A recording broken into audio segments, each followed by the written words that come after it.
Monsieur le Président de l'Assemblée générale, Mr. President of the General Assembly, Madame la Secrétaire générale adjointe des Nations Unies, Deputy Secretary General of the United Nations, ladies and gentlemen, heads of state and government, ministers, ambassadors, ladies and gentlemen, it is an honor for me to take the floor before this august assembly to bring France's voice. And I'm thinking right now about those who have fought in my country, but also throughout the world, for France to be free.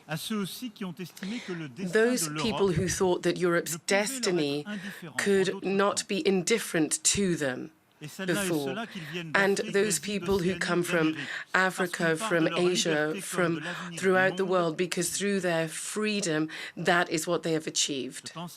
I'm thinking about those people who've written our charter and who've built the walls of this organization to stop the worst when that happened on two occasions in the 20th century that inflicted upon the whole of humanity immeasurable suffering. Let us not ever forget that debt. It serves the interests of all our people and shows us the path of peace. It reminds us that there is no other legitimate center of power that is lasting in nature than that the countries decide upon sovereignly together. It says that the universal nature of our organization is at the service of no hegemony, no geopolitical hierarchy. This legacy, our organization, like our choices as nations, are today, however, confronted with an alternative. Today, we need to make a simple choice, basically, that of war or that of peace. On the 24th of February this year, Russia, a permanent member of the Security Council, through an act of aggression, an invasion, an annexation, broke our collective security. It deliberately violated the UN Charter and the principle of sovereign equality of states. From the 16th of March, the International Court of Justice declared the Russian aggression as illegal, and it called for the withdrawal of Russia. Russia decided, by doing so, to pave the way for other wars of annexation in Europe today and perhaps tomorrow in Asia or in Africa or in Latin America. We can say anything we want today, and I hear a lot of discussions, a lot of stances are taken. There is one sure and certain thing. When I am talking to you now, there are Russian troops in Ukraine, and as far as I know, there are no Ukrainian troops in Russia. That is a statement of fact, and we all need to understand that. The longer it goes on, the worse and more threatening this war is for Europe and the world. It leads us to greater conflict, ongoing conflict, where the security and sovereignty of everyone no longer depends on a balance of strength, on the strength of alliances, but rather that of armed groups and militias, those who consider themselves as strong, seek to subjugate all those who they consider as weak. Those who, what we've seen since the 24th of February, is a return to the age of imperialism and colonies. France rejects this. France obstinately will look for peace. Our position is clear, and we want to serve this. And so that is why I am engaging in a dialogue with Russia and have done so since the start of the war and over these past months, and I will continue to head this up, because it's only together that we will find peace. A quest for peace with initiatives taken over the months and years before the conflict, a quest for peace since the 24th of February by the humanitarian, military and political support that we're providing to the Ukrainian people so that they can enjoy their legitimate right to defense and preserve preserve their sovereignty, the request for peace, by condemning the invasion of a sovereign state and the violation of our collective security principles, war crimes committed by Russia in Ukraine, and by our refusal of impunity.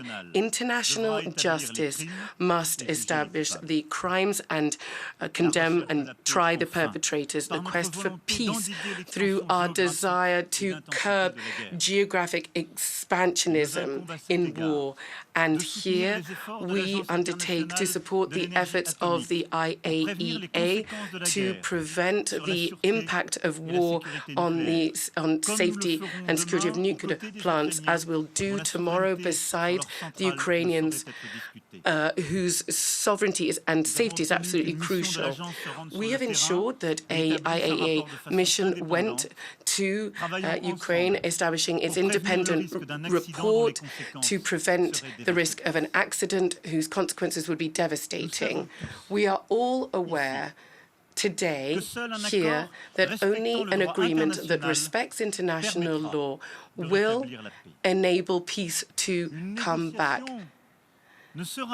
A negotiation can only be possible if sovereignly Ukraine wants it and Russia accepts it in good faith.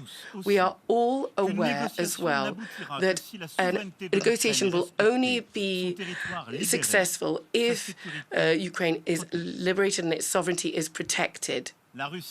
Russia must now see that it cannot impose its will militarily, even if there are fake pretend referenda in territories that have been bombed and are now occupied. It is up to the members of the Security Council to say this loud and clear, and to the members of this Assembly to support us on our path to peace. I, from this podium, call upon members of the United Nations to act so that Russia rejects the path of war and assesses the cost for itself and for all of us, and really brings an end to this act of aggression. We're not talking about choosing a camp here between the East and the West, either between the North or the South either. What we're talking about is everybody's responsibility, everybody who's committed to the respect of the Charter and our most common, precious good, peace. Because over and beyond war, there's a risk of dividing the world that's at stake here with the direct and indirect impact of the conflict. I know that here many cherish a feeling of injustice because of economic, energy, and all the other dramatic consequences because of the war conducted by Russia. I know that there are countries here that have chosen a form of neutrality vis-à-vis this war. With very honesty today, who is saying clearly, those who are saying that they're non-aligned, they are wrong. They are making a historic error. The combat of the non-aligned movement is a combat for peace. They fought for peace, for the sovereignty of states, for the territorial integrity of everybody. The fight for the non-aligned.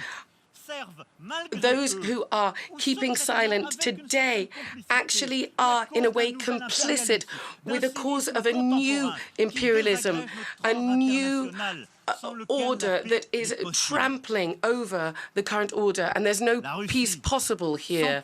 Russia is today seeking to uphold a double standard, but the war in Ukraine must not be a conflict that leaves anyone indifferent. It is very close to the Europeans who chosen to support Ukraine without entering war with Russia. It is further off for many of you. Nonetheless, we all are suffering the direct impact of it, and we all have a role to play to bring an end to it, because we're all paying the price of it. By its very foundation, this war launched by Russia is undermining the principle of our organization, is undermining the only possible world order, is undermining peace. That which underpins peace, the respect for the intangibility of borders and sovereign nations. To this end, let us not muddle up cause and effect. Who here can defend the idea that the invasion of Ukraine justifies no sanction? Who of you here can consider that the day when something similar with a more powerful neighbor happens to you, there'll be silence from the region, from the world? Who can say that's the best solution? Who can believe that Russia just has to win this war for us to move on to something else? Nobody can believe that. Contemporary imperialism is not Western, it's not European. It takes the form of a territorial invasion linked with a hybrid modernized war that uses energy prices, food insecurity, nuclear safety, access to information, and population movements as weapons for division and destruction.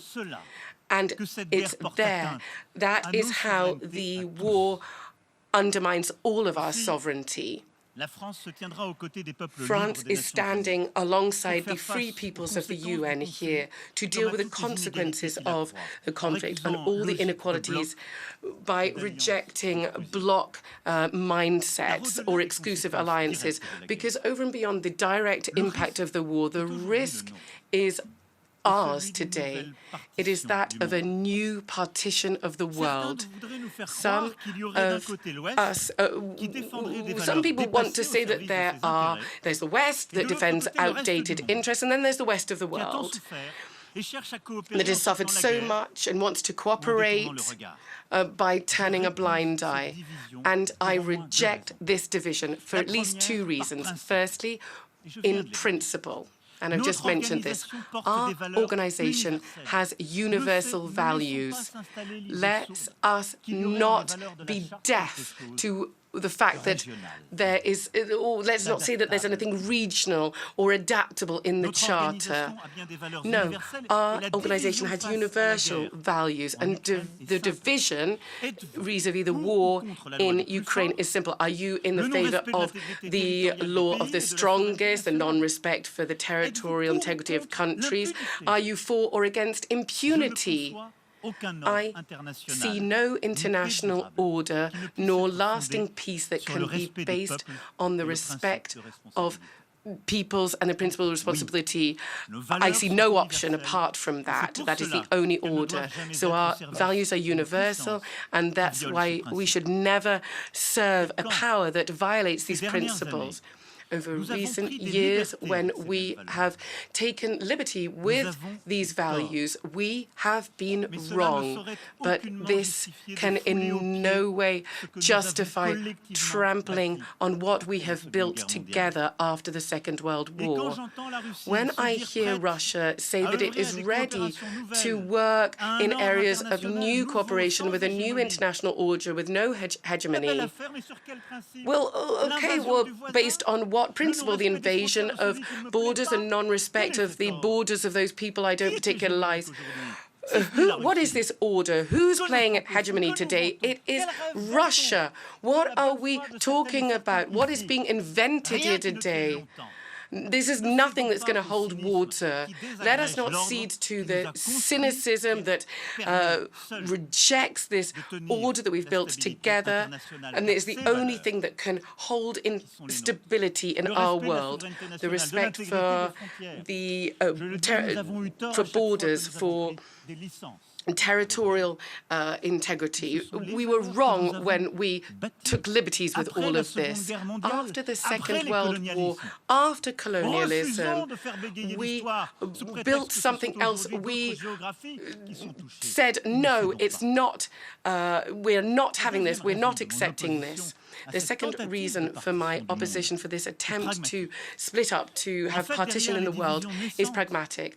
There are nascent divisions, and over and beyond that, there are attempts to divide the world, to exacerbate any tensions between the United States and China. That is not going to be a new Cold War. there are lots of different powers that are trying to promote regional tensions and push back collective security and promote nuclear developments. I therefore think that we need to do everything that we can to ensure that this division does not occur, because what faces us, the challenges facing us, are more urgent and they require new forms of cooperation. Let us look at Pakistan. A third of the country is underwater. Over 1,000, many people have died and were injured. The Horn of Africa, the worst drought for 40 years, a rainy season which will undoubtedly be even worse. Half of humanity is living in an area of climate danger. Our ecosystems are reaching the point of no return. Let us look at Somalia, at Yemen, at South Sudan, at Afghanistan. Famine is coming back. The food crisis is striking everywhere, and it is affecting the most vulnerable people. Millions of children are facing famine. There are 100 million people displaced. Between 1999 and 2015, only 130,000 people escape poverty, and so many people today are in conflict-affected countries. Given these crises, climate change, pandemics, the spike in food prices, the most vulnerable people are always the worst affected. Threats are always there, over and beyond all that. Terrorism that affects the Sahel and the Middle East, nuclear proliferation in Iran and in North Korea as well. We have not managed to curb this. These are the things we need to address urgently. And there were all these descriptions that I've just given you, and this list is not exhaustive. But each time when we have shortcomings in our international system, we need to curb these problems, and much of these problems are caused by divisions between us. Therefore, it is our shared responsibility, must be to help the most fragile, to help the most vulnerable, to cope with these challenges. Narendra Modi, the Prime Minister of India, was right when he said, the time is not for war. It is not for revenge against the West or for opposing the West against the East. It is the time for a collective time for our sovereign equal states to cope together with challenges we face. This is why there's an urgent need to develop a new contract between the North and the South, an effective contract which is respectful for food, for biodiversity, for education. It's no longer a time for bloc thinking, but to build a coalition of specific action to reconcile legitimate interests and common goods. Now, on the global food crisis, France has doubled its contributions to the World Food Programme. Along with the EU, we have solidarity corridors built to evacuate more than 10 million tons of grain over land since spring. This was usefully complemented by the agreement in June, thanks to the work of the Secretary General of the United Nations, that led to the evacuation of 2.4 million tons of grain through the Black Sea. We have the Farm Initiative. This enables vulnerable countries to have investments in agriculture so they become resilient. I would also like to announce that France will finance evacuation of grain to Somalia in partnership with the World Food Programme. We will do that standing in solidarity effectively, and we have a requirement of full transparency. Tomorrow, we will meet with the African Union, UN agencies, the World Trade Organization, the IMF, the World Bank, and the European Commission to develop a mechanism that can ensure access to grain for Africa, and we support the Secretary General's initiative here. On climate and biodiversity, nous nous retrouverons à la COP27. In a few weeks, we will be in Egypt for COP27. Let us be clear here too about what a just transition means. Our first collective fight is to eradicate coal. The crisis must not let us lose sight of this. If we do not do this, we will exceed still further the 2-degree centigrade predictions. I am ready to invest in financing coalitions, as we have done with South Africa a few months ago. And we must continue this logic. But China and the great emerging powers must take a clear decision at the COP. This is fundamental. We must, in this regard, build upon and along with the great emerging powers, state coalitions with our international financial institutions so as to build full solutions for energy production and changing our production models in industry. Only this can allow such a transition. The G7 must lead by example. The richest countries must speed up their carbon neutrality programs, but also make the effort to be sober in behavior and share green technologies. You know that in this area you can count upon the European Union. I also believe that we must recognize that for the poorest countries there is a difficulty to act, both against poverty and to speed up the transition. We cannot ask the same of sub-Saharan Africa, where there are 100 million people who still do not have access to electricity there, as we do of the big emitters. This is why financial solidarity, technological solidarity amongst the richest must be bolstered in terms of climate for the poorest countries. We must provide financing, solutions, and speed up this agenda, as we were able to do during the pandemic. But we must do this still more effectively and more resolutely. In this context, we must also together protect the carbon sink and biodiversity. In Costa Rica, we will be hosting the United Nations Conference for the Oceans in 2025. We must make this the COP21 of the oceans. On health, we must learn from the COVID-19 pandemic. We must recognize that our first line of defense are the health systems and personnel in the most vulnerable countries.